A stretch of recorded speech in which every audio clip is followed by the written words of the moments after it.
I bought an $800 GameCube made by Panasonic, and in this video, we're going to take an in-depth look at it and see if it was worth the money. So we'll talk about exactly what this is in just a minute, but let's go ahead and open this box up and see what's inside. Alright, let's see what's in here. Plenty of, oh yeah, we got that Japanese newspaper. Interesting. So I have this console out of the packaging now, and man, this thing looks pretty sweet, I gotta say. And I know some of you guys probably know what this is, but a lot of you are probably thinking, why does this console look so similar to a GameCube, but at the same time, so much different? Well, this was made by Panasonic. It's called the Panasonic Q. It came out only in Japan, and it came out, I think, late 2001, so actually not that long after the official GameCube release, but it is a completely different console. It essentially has a GameCube inside of this, as well as a DVD player, and it was kind of like Nintendo's competitor to the Xbox and PS2, because the Xbox and PS2 could play DVDs. The GameCube could not, because it has little tiny game discs, but it's a very interesting console, and I'm glad I got my hands on it. This thing only sold about 100,000 units, so it was not very successful, very rare, and that's why it cost so much money. But just looking at the front, you can see right off the bat, it looks super similar to a GameCube with your 4 ports right here. Let me just actually show you a real GameCube right here so we can get a comparison here. So there you go. And the GameCube, regular GameCube, is actually a whole lot smaller, a lot lighter. I mean, you can just see the height there. It's like almost half the height of the Panasonic Q. You got your 4 controller ports on both of them. And let's compare the depth on these things, because the Panasonic Q is very deep. Yeah, you can see it's only about 2/3 of the depth of the Panasonic Q. And this thing is notorious for breaking and being difficult to repair. It's got like boards kind of just strapped in there. From the videos I've seen, they got like multiple boards that are layered on top of each other, and it's just a nightmare. We're going to take it partway apart at some point in this video. And this is like one of the grails of collectibles for video games, because it's just such a cool console, so rare. And it's got this, mirror finish on the front, which I think is actually pretty similar to a lot of Panasonic stuff from the early 2000s. Everything is chrome in the future. He's lying. You can see this little tiny GameCube logo down here, and then the giant Panasonic at the top, DVDs. So it was kind of like their focus here was on DVDs, and GameCube was kind of just like a side project. I don't know if that's the right way to say it, but it's so interesting to see. And you've got their 4 ports here. You still got your memory card slots, so all that GameCube functionality. Of course, the full-size DVD players can play DVDs. Open, close, surround. I think you can change, you can just change the sound on this thing, which is cool.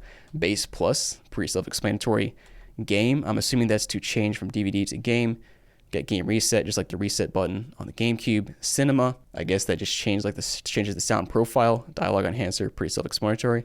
Then also the power. And overall, this console looks pretty solid. I mean, it's got some scratches and fingerprints and stuff on the front, which is just going to happen with a mirror finish like that. And then honestly, probably the coolest part is here on the top, there's a screen right there, which we'll take a closer look at later, but it shows stuff on the screen while you turn the console on. And of course, there are some additional buttons right here, like our rewind, fast forward, stop, pause, play, all that good stuff. Side is pretty basic. You got a fan in there, 4 screws. Same thing on the other side, just no fan grates. So here in the back, we got some interesting stuff. First of all, you got your right and left speaker outputs, obviously. Now, I'm not sure why there's 4. I'm assuming probably 2 of those are for front and 2 are for rear. That's why we saw the surround sound button on the front. You've got your video out, S-video, another port there. I think actually I read somewhere that might be a subwoofer port, which is fun, or one of these is for a subwoofer, which is kind of funny. We got a digital AV out, and then we got our AC port right there for power, obviously. Now, something a little bit tricky here is this is from Japan. I bought this from a seller in Japan. Like I said, they only release this in Japan, so there's no US version. So you can't play US games. You can only play Japanese games, but the seller built in the switch so you can switch from Japanese to US. So I can play either Japanese GameCube games and US GameCube games, but I think I can only play Japanese DVDs. Now, I've never done it myself on a GameCube, but apparently it's pretty easy to do this region swap. You just, essentially there's 2 points on the circuit board that you got to short out. So they just wired the switch in, so the circuit is either open or closed based on if you want to play Japanese or US games. Now, something else to point out here is that since this is from Japan, it's 100 volts because that's what they use over in Japan. In the US, we use 120 volts. So I don't want to plug this in straight to my 120 volts because that could damage the console. So I have a transformer that's going to match the 100 volts here that we can plug into. Haven't tried it out yet. Hopefully it works, but we'll try that out, and let's keep taking a look at this thing. There's still some interesting stuff on the bottom. We do have basically the same ports on the bottom you have on a normal GameCube, all these same little doors and stuff. And something to point out is that if you remember, on a GameCube, you can put a Game Boy player on the bottom, which those things are very expensive, but you can buy one that's even more expensive for the Panasonic Q, because it is a different version of the Game Boy player that goes in the bottom here. I did not buy one because I don't really need it, and it's a couple $100s. They also make a Panasonic Q controller that looks very similar to a GameCube controller. It's basically the same thing, but it says Panasonic Q on it. I wanted to buy one, but they were like $200, so I did not. But let's go ahead and I guess plug this thing in and see if it works. So guys, if you like my videos here, make sure to check out my website down below. It's called jrobgaming.com, and I've had a newsletter sign up for quite a while now, and in the past I've kind of used it mostly for discount codes for my website, but I'm transforming it now into an actual weekly newsletter where I share interesting gaming content such as, overpriced weird consoles I find, funny gaming content online, and just anything else that I think is interesting. So I have this console plugged in now. One thing I forgot to mention is the fact that this console should be working 100%. There are a lot of Panasonic Qs out there that are broken. In fact, the seller supposedly replaced the rubber band and the disk drive tray, like the rails on the side here, because those break. They replaced it with 3D printed part. Let's go ahead and turn this bad boy on. I'm going to take a video kind of from here so you guys can see this whole experience here, because this thing is just sick. So my transformer here, let's go ahead and turn that on. Oh, we do have life here on the GameCube. 3, 2, 1, let's go ahead and turn it on. There it is. Hello, GameCube. Dude, that's awesome. What is that right? Oh, that shows like your surround sound, I guess. Let me try to press the surround sound and see what it does. Yes, I'm pressing surround on or off. Let's do off. You got your eject tray. Man, that thing's nice and smooth. Perfect. Dude, this thing is insane. Cinema, I don't know what that does. Nothing, I guess. Maybe something with, oh no, that's dialogue enhancer, sorry. Cinema is here, same thing, nothing. We got game reset, which should reset our console. Yep, resets the console. We've got, again, surround sound, which I showed you. We got bass plus, obviously just adds extra bass, and you got game right here.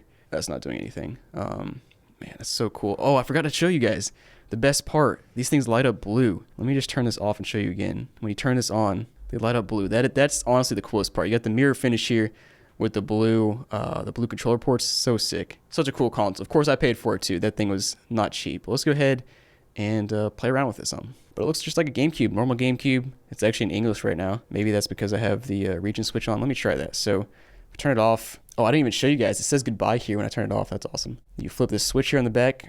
That should switch to Japanese, I believe.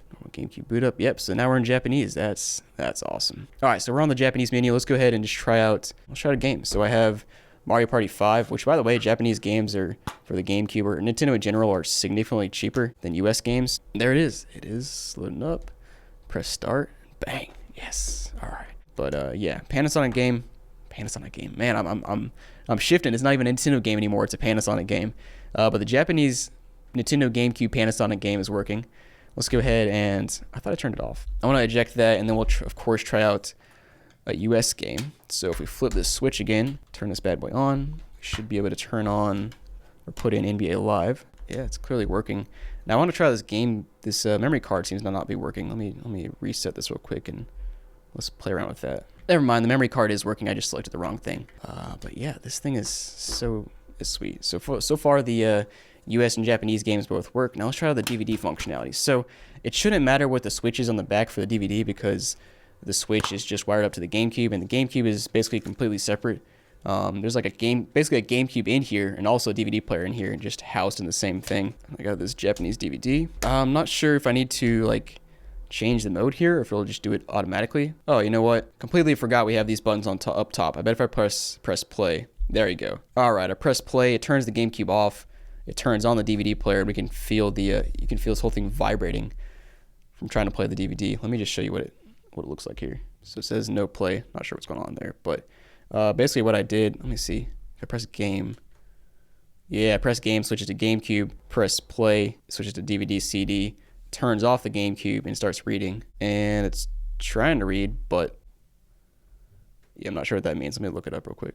Awesome. So Google Translate says it's a disc with an area number that can't be played. To me, that probably means it's a disc that can't be played. I'm not quite sure why. This appears to be Japanese to me. I did this thing before where I bought a DVD that I thought was Japanese, but it was actually a US DVD that was just like made in Japan, but not like a Japanese region DVD. I hope this is not the same. This sure looks like a Japanese DVD to me, but it's not reading. So, all right, never mind, guys. Apparently, I'm just dumb. I ordered.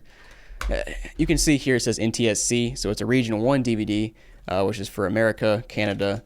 I did this legitimately twice, where I ordered what I thought was going to be a Region 2 DVD on eBay, and either I didn't read closely enough or the listing wasn't clear enough, and I bought a Region 1. So I don't have a Japanese DVD to play.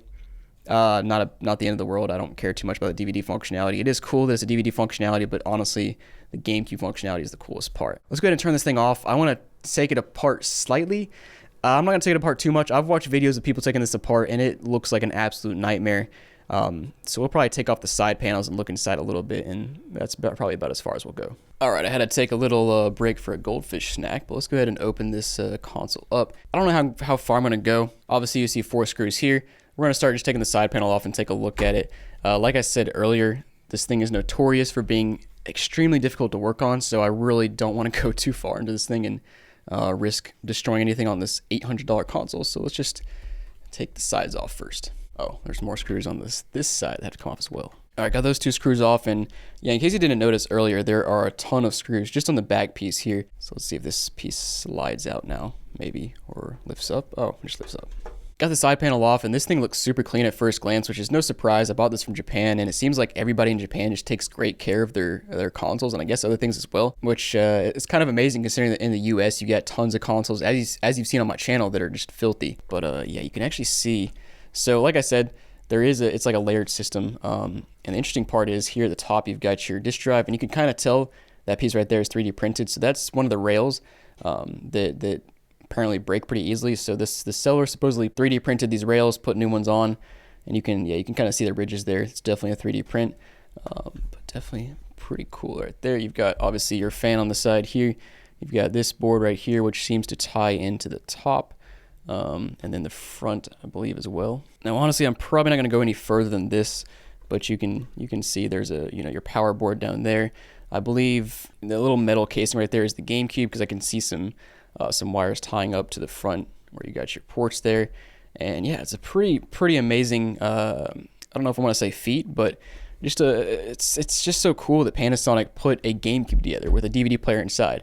And actually, I want to take the other side off as well, because I think the other side has some more visibility. So let me do that real quick. All right, never mind. I took this side off, and all you can see is a circuit board on the side here.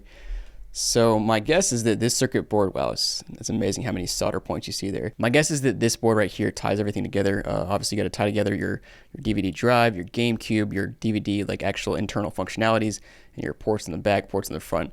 Lots of stuff going on here, but very cool. And yeah, this is definitely one of the coolest consoles I've ever seen, one of the coolest official consoles I've ever seen. Let me know down below what you guys think about this thing. Was it worth $800? To be honest, for a cool collector's piece, I think it was. It's just such a cool item. But yeah, thanks for watching, guys. Hope you enjoyed, and I'll see you next time.